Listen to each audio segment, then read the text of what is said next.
નમસ્કાર, spark today ન્યૂઝમાં આપનું હાર્દિક સ્વાગત છે. આજે ડૉક્ટર્સ ડે. ડૉક્ટર્સ, તબીબ, ધરતી પરના ભગવાન, કે જેઓના હાથમાં જીવન અને મૃત્યુ હોય, કે જેઓના હાથમાં લોકોની સારવાર કરવાનું એક સદભાગ્ય હોય, લોકોના જીવ બચાવવાની એક તક હોય. આજનો દિવસ ડૉક્ટર્સો માટે ખૂબ ઇમ્પોર્ટન્ટ છે. અલગ અલગ હોસ્પિટલમાં ડૉક્ટર્સ ડે સેલિબ્રેશન થાય છે. ન કેવળ હોસ્પિટલ, પરંતુ અલગ અલગ સેવાકીય સંસ્થાઓ કે જે લોકો આરોગ્યને લગતા કાર્યક્રમો કરે છે, તેઓ પણ આજે ડૉક્ટર્સ ડેની ઉજવણી કરતા હોય છે. વાઇટલ્સ હોસ્પિટલ અને ત્યાંથી ડૉક્ટર અર્નબ અને ડૉક્ટર વિકાસ અમારી સાથે જોડાયા છે. તેઓની સાથે વિશેષ વાતચીત કરવી છે આજના ડૉક્ટર્સ ડે નિમિત્તે. સર, स्पार्क टुडे न्यूज़ में आपका बहुत बहुत स्वागत है. पहला तो I would like ask you that कि why we are celebrating the doctors day. हम क्यों ये डॉक्टर्स डे की सेलिब्रेशन करते हैं? So basically doctors day celebrate किया जाता है डॉक्टर BC रॉय को याद करने के लिए, जिन्होंने अपने टाइम पे बहुत सर्विस किया था ह्यूमैनिटी को, और उसके वजह से फिर बाद में उनको याद करके वी सेलिब्रेट डॉक्टर्स डे. અને અત્યારે આજના ટાઈમમાં જોવા જઈએ તો જે આપણા પેશન્ટ્સ હોય, જે આપણે ડૉક્ટર્સ તરીકે જે સર્વિસ આપીએ છીએ, એને યાદ કરવા માટે, એને એક એઝ અ ગ્રેટિટ્યૂડ પેશન્ટ્સ લોકો પણ યાદ કરે એ વસ્તુને, અને અમારા કમ્યુનિટી માટે અમે સેલિબ્રેટ કરીએ, જેનાથી આપણને એક ફિલિંગ રહે કે ના, as doctors we are doing something for the humanity, and also people know કે અમે શું કરીએ છીએ, અને it is just to remember that thing. Doctors, તમારો ખૂબ મોટો કિરદાર હોય, ખૂબ મોટો રોલ હોય છે કે ધરતી પરના ભગવાન પણ તમને માનવામાં આવે છે. શું રિસ્પોન્સિબિલિટી તરીકે ચેલેન્જીસ વસ્તુઓ શું તમે અત્યાર સુધી માનો છો? સો ચેલેન્જીસ તરીકે જોવા જઈએ, સો એમ તો ડૉક્ટરના લાઈફમાં ઘણી બધી રિસ્પોન્સિબિલિટીઝ હોય છે. એટલે પેશન્ટ જ્યારે આવે અમારી પાસે, આઈધર ઇન ઇમરજન્સી કે OPDમાં આવે, ત્યારથી એટલે પેશન્ટને શું થયું છે, એનું શું રોગ છે, એને ડાયગ્નોઝ કરવાનું, એને પ્રોપરલી એક ફ્લોમાં લઈ જઈને કેવી રીતે આપણે ડાયગ્નોઝ કરીને શું ટ્રીટમેન્ટ આપી શકીએ, કેવી રીતે સમજાવવાનું, જે સૌથી મહત્ત્વપૂર્ણ છે. પેશન્ટને, એમના રિલેટિવ્સને એક્સપ્લેન કરવાનું કે કેવી રીતે આપણે ટ્રીટમેન્ટ પ્લાન કરી શકીએ, આગળ જઈને કેવું આઉટકમ રહે, એ બધું સમજાવવાનું.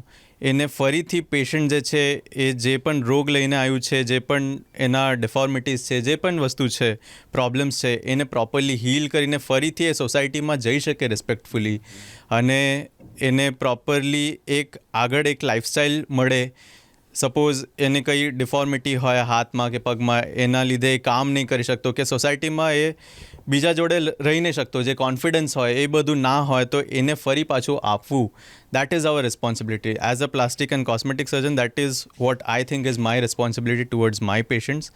અને અમે એ જ ટ્રાય કરીએ છીએ કે એ ફરીથી સોસાયટીમાં જઈ શકે, એ કામ કરી શકે, પોતાના માટે ઊભો થઈ શકે, અને એક જિમ્મેદાર નાગરિક તરીકે કામ કરી શકે આપણા સોસાયટીમાં. આરોગ્યની દ્રષ્ટિએ I would like to ask something questions કે અત્યારના સમયમાં આરોગ્ય વિભાગ પ્રોપર કામ કરી રહ્યું છે કે શું?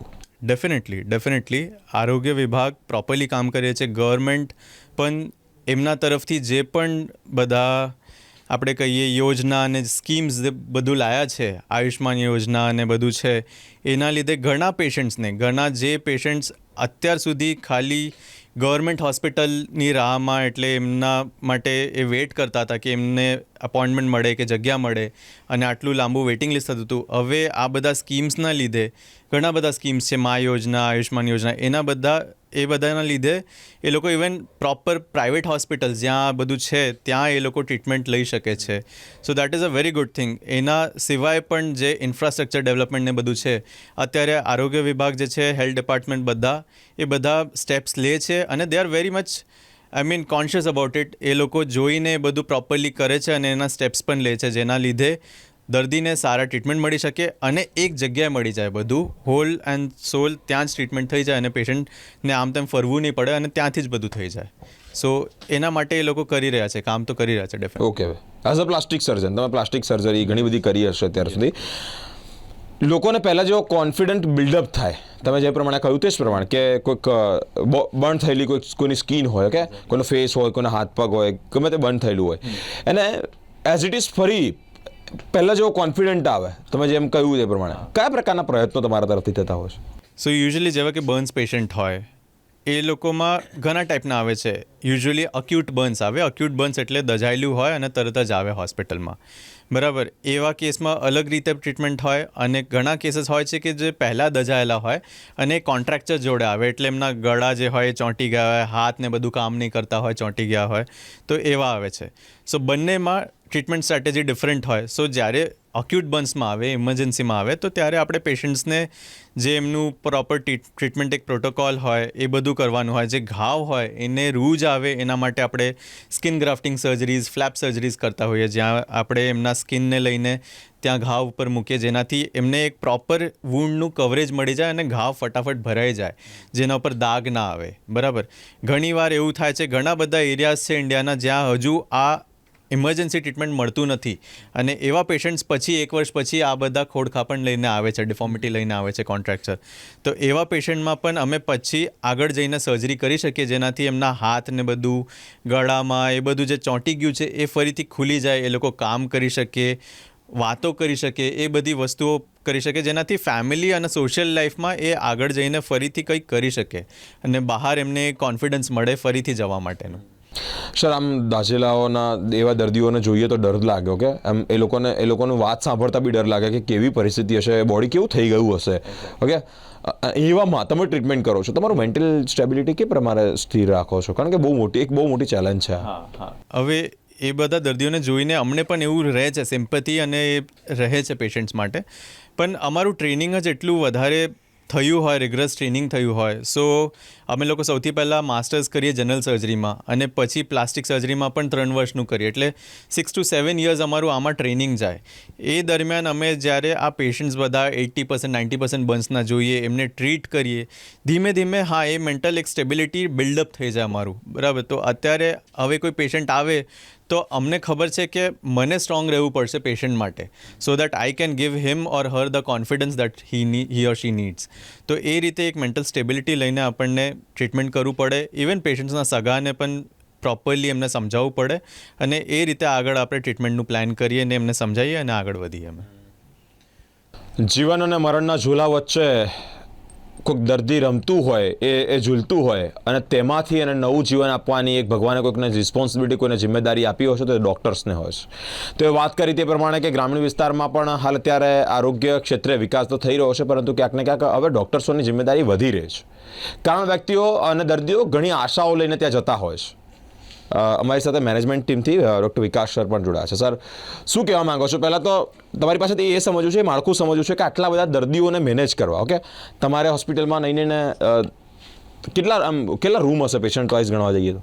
वाइटल्स मल्टी स्पेशलिटी हॉस्पिटल की अगर हम बात करें तो वाइटल्स मल्टी स्पेशलिटी हॉस्पिटल एक टर्शरी केयर हॉस्पिटल है जिसमें कि 50 बेड्स अवेलेबल हैं, जिसमें कि 9 bed exclusively tertiary care ICU के लिए हम लोगों ने डेडिकेटेड किए हुए हैं और बाकी के जो बेड्स हैं उसमें विभिन्न प्रकार की जो अदर स्पेशलिटीज़ हैं उसकी ओपीडीज़ प्लस उसके जो पेशेंट्स के डेली केयर ट्रीटमेंट ऑप्शंस हैं वो पेशेंट को सोसाइटी को हम प्रोवाइड करते हैं. इमरजेंसी में कोई यदि कोई मरीज आता है तो उसको ट्रीटमेंट किस तरह से मिलनी चाहिए, वो उस रिलेटेड व्यवस्था कैसी है? इमरजेंसी में सबसे पहले हम लोगों का मुख्य जो ध्यान रहता है वो इसी तरह रहता है कि पेशेंट को सबसे पहले फर्स्ट एड मिलना चाहिए, जो गोल्डन आवर्स हम जैसे कहते हैं. सपोज़ कोई रोड ट्रैफिक एक्सीडेंट का केस है या फिर न्यूरोलॉजिकल कोई किसी पेशेंट को डिसऑर्डर है, कार्डियोवैस्कुलर डिसऑर्डर है, तो सबसे पहले जो फर्स्ट 1 आवर है उसके अंदर इसके लिए सबसे पहला फोकस हमारे पास यही रहता है कि सभी स्पेशलिटी में हमारे पास जो क्वालिटी डॉक्टर्स हैं उसकी एक पूरी टीम हमारे पास अवेलेबल हो, जो कि वाइटल्स मल्टी स्पेशलिटी हॉस्पिटल में हमारे पास अवेलेबल है. सो इमरजेंसी जो मेडिकल ऑफिसर है उसकी रिस्पॉन्सिबिलिटी यही रहती है कि डॉक्टर्स के साथ कोऑर्डिनेट करके डायग्नोस्टिक्स को प्लान करना, पेशेंट का डायग्नोसिस तुरंत टेबल पे लेके आना एंड किस तरीके से उस पेशेंट को आगे चल के इधर आईसीयू में या ओटी में या वार्ड्स में जिस तरीके से भी मैनेज करना है, सो उसको मैनेज करने के लिए क्या उसका लाइन ऑफ ट्रीटमेंट डिसाइड करना है, ये मुख्य भूमिका रहती है वहाँ. Okay sir, what would you like to advise to some new doctors जिन्होंने अभी पढ़ाई पूरी करी और वो लोग डॉक्टर्स की एक भूमिका अदा कर रहे हैं, उन लोग को क्या मैसेज देना चाहोगे? डॉक्टर्स डे पे मेरी तरफ से डॉक्टर्स को यही मैसेज जाएगा कि ये बहुत ही एक नोबल प्रोफेशन है. इंडिया अगर इस प्रोफेशन की में हम बात करें तो नो डाउट क्वांटिटी में अभी हम काफ़ी पीछे हैं. हमारे पास पर 10,000 पॉपुलेशन अगर हम काउंट करें तो इतने डॉक्टर्स अभी अवेलेबल नहीं जितने डेवलप्ड कंट्री में हैं. बट जो सिस्टम हमारे पास इंडिया में अवेलेबल है वैसा मैं कहूँगा कि डेवलप्ड कंट्रीज़ में भी अवेलेबल नहीं है। डॉक्टर्स पेशेंट्स को काफ़ी वेट करना पड़ता है ट्रीटमेंट लेने के लिए। हमारी नेबरिंग कंट्रीज़ जो एशिया स्पेसिफिक है वहाँ तो इस तरीके का कोई भी ट्रीटमेंट अवेलेबल नहीं है जैसा कि इंडिया में तुरंत उपचार अवेलेबल है। फॉरेन कंट्रीज़ में डायग्नोसिस के ऊपर बहुत टाइम वेस्ट कर देते हैं, जो कि इंडिया में आई एम प्राउड टू से कि हम लोग काफ़ी अच्छे स्थान पे काफ़ी अच्छा कर रहे हैं हम लोग। और जो नई पीढ़ी है डॉक्टर्स की उन्हें इसी तरफ फोकस रखना चाहिए कि इस पर्टिकुलर बेंचमार्क को और आगे की तरफ लेके जाएं। और इंडिया को डेवलप्ड नेशन में हेल्थ केयर की अगर हम बात करते हैं तो वहाँ पर हमें वो एक चीज़ है जो कि सिद्ध करना है। Thank you so much, thank you sir, thank you. Doctors ડેની વિશેષ ઉજવણી તેઓની પાસેથી જ તેઓના મુખ્ય વાતચીત સાંભળી કે આ પ્રકારની તમામ વ્યવસ્થા હોય, ઇમરજન્સી પેશન્ટ આવતું હોય તો તે નજીકના જે અવર્સ કહેવાય એટલે કે કલાકો કહેવાય તે તેમની માટે ગોલ્ડન્સ હોય છે. તેઓને કઈ પ્રકારે ટ્રીટમેન્ટ જલ્દી મળી જાય, કયા પ્રકારે તે લોકોનો જીવ બચી શકે તેવા ન્યુરોને લગતા હોય, કોઈ એક્સિડન્ટલી લગતા પેશન્ટ હોય તો તે લોકોને ટ્રીટમેન્ટ આપવામાં કેવા પ્રકારની મેઇન ભૂમિકાઓ છે. સર સાથે વાતચીત કરી, પોતે પ્લાસ્ટિક સર્જન છે, ઘણા બધા જે દાઝેલા દર્દીઓ હોય કે જે લોકોને સ્કિન રિલેટેડ કોઈ પણ ઇસ્યુ પ્રોબ્લેમ હોય તો તે લોકોનું પણ નિરાકરણ વ્યવસ્થિત પ્રોપર થતું હોય છે. વાટલા હોસ્પિટલથી આ તમામ જે માહિતી મળી છે તે આ ડૉક્ટર્સ દ્વારા મળી છે. મિત્રો, આજે ડૉક્ટર્સ ડે અલગ અલગ મેઇન ભૂમિકા કહેવાય. આજે કોઈક વ્યક્તિ જીવન અને મૃત્યુ વચ્ચે રમત રમતો હોય એટલે કે ઝૂલા ખાતો હોય તેવામાં જો એને નવું કોઈક જીવન બક્ષતા હોય તો ભગવાને આ લોકોને નિમિત્ત બનાવ્યા છે, એટલે કે ડૉક્ટર્સને નિમિત્ત બનાવ્યા છે.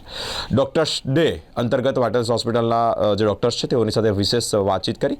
તમામ કાર્યક્રમો, તમામ મહાનુભાવો સાથેની વાતચીત આપ સુધી પહોંચાડતા રહીશું. અમારી સાથે સ્પાર્ક ટુડે ન્યૂઝ પર જોડાયેલા રહો. કેમેરામેન ગૌતમ સાથે હું બિરેન, સ્પાર્ક ટુડે ન્યૂઝ.